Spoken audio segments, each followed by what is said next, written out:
So, I believe it's November 3rd, 2020, is the general election in the U.S. And I know there's a lot of people that are not really looking forward to that day, and there's some people that might not even be planning to vote that day because of the choice of candidates. You know, you've got Donald Trump, who's a total fucking idiot, a right-wing retard, who's done nothing but fuck up the USA, and basically, well, I would say, I wouldn't even say he's dropped the ball on COVID-19, because in order to drop the ball, you had to have been carrying it in the first place. So he's never had the ball on COVID-19. And he's just a completely incompetent leader. He's a racist. He's a chauvinist. He's an accused sex offender. He was accused of being sexual misconduct against at least 13 women. So there's Donald Trump, and then there's Joe Biden. Joe Biden, he probably has dementia, I'm guessing. So he belongs in a nursing home. He's a probable dementia patient.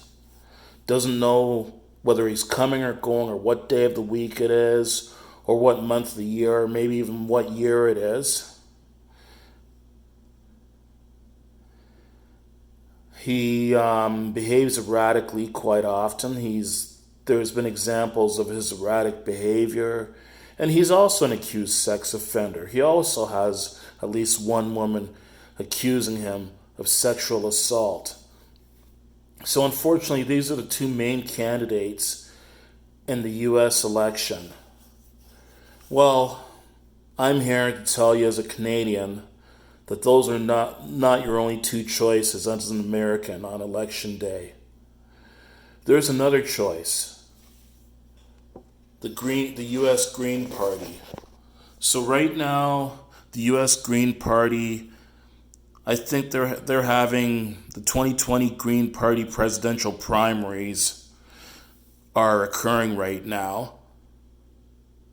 So they're in the process of choosing someone to head up the Green Party right now.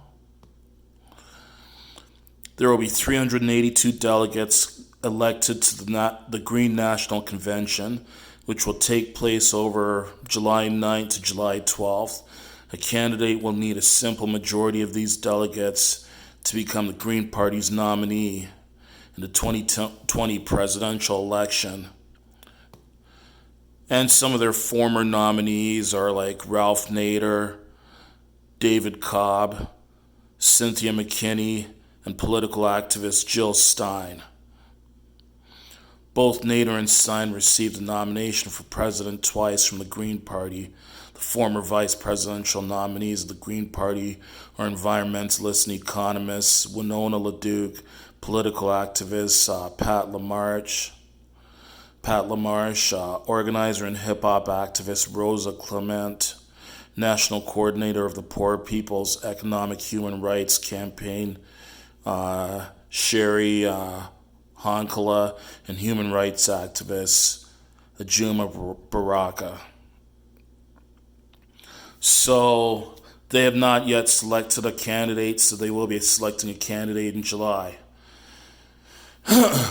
But this is what I really like about the Green Party. They hold the same positions on a lot of issues that I support. So, political positions. Healthcare. The Green Party supports the implementation of a single-payer healthcare system. They have also called for contraception and abortion procedures to be available on demand. Education. The Green Party calls for providing tuition-free college at public universities and vocational schools, increasing funding for after-school and daycare programs, canceling all student loan debt, and repealing the No Child Left Behind Act. They're strongly against the dissolution of public schools and the privatization of education.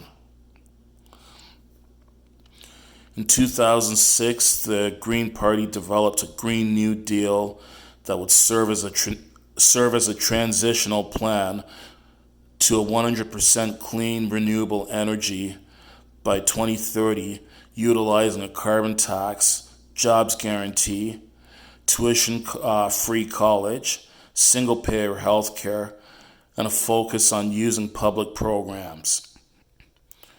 Criminal justice. The Green Party favors the abolition of the death penalty, repeal of 3 strikes laws, banning of private prisons, legalization of marijuana, and decriminalization of other drugs. The Green Party advocates for when it comes to racial justice, the Green Party advocates for complete and full reparations to the African American community, as well as the removal of the Confederate flag from all government buildings. LGBT plus rights. The party supports same-sex marriage, the right of access to medical and surgical treatment for transgender and gender non-conforming people, and withdrawing foreign aid to countries with poor LGBT plus rights records. Foreign policy. The Green Party calls on the United States to join the International Criminal Court and sign the Comprehensive Nuclear Test Ban Treaty and Non-Proliferation Treaty. Additionally, it supports cutting the defense budget in half, as well as prohibiting all arms sales to foreign countries. Iran.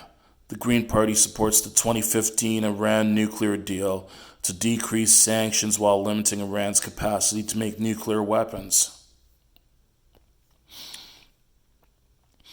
Israel-Palestine. The Green Party advocates for the Palestinian right of return and cutting all U.S. aid to Israel. It has also expressed support for the International Boycott, Divestment, and Sanctions BDS movement. So you see their causes, like where they stand on political issues, and I agree with them on the majority of that. I agree with a single-payer healthcare system. How is it that the U.S. is the richest nation in the world, but they're probably the only first world nation that does not have taxpayer-funded health care, where people have to either get health care through their workplace or purchase it from a medical insurance company at a very expensive cost, or pay for it on a pay-per-use basis. I think it's absolutely disgusting the way that the richest country in the world has millions of its citizens that are without health care. Like, as an example, I remember reading not so long ago, talking about COVID-19, this one lady that had to pay, that was billed $35,000 for her COVID-19 treatments. And I mean, with education, getting back to healthcare for a second, yeah, as far as I know, all other countries in the first world have taxpayer-funded healthcare, including my country of Canada. Education as well, too. I think Americans probably pay the most expensive post-secondary rates in the world to attend college and university. They're paying an arm and a leg. Thousands of dollars a year. Like the number that I hear the number of like $25,000, $30,000 a year that Americans pay to go to college or university. Maybe even higher than that, actually.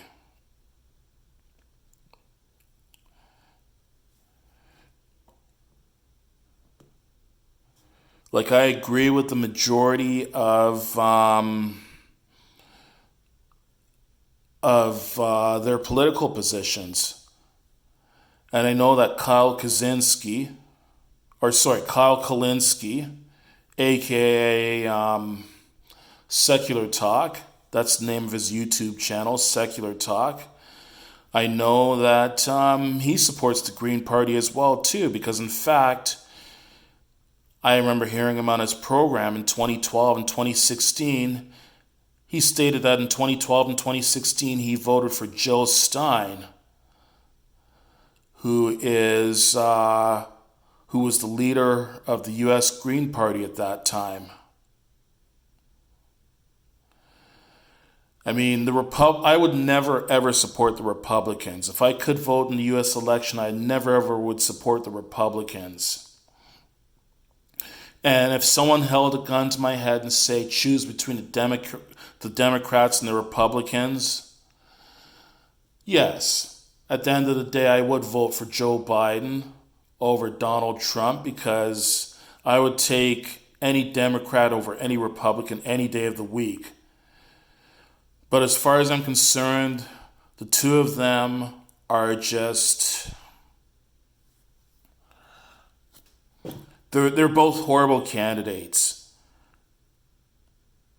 They're both horrible candidates. I'm here to tell you that you don't have to choose between the two of them. There is a third choice, the Green Party.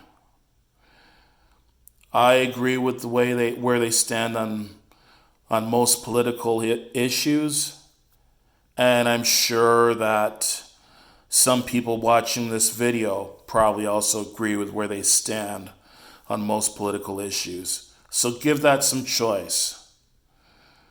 Don't reluctantly vote for the Democrats or Republicans because you feel you have no other choice. And don't stay home and just decide you're not going to vote. Really take a look at the Green Party of the USA. I'm getting this information off of Wikipedia. You can as well too. Read up about the Green Party and consider voting for them.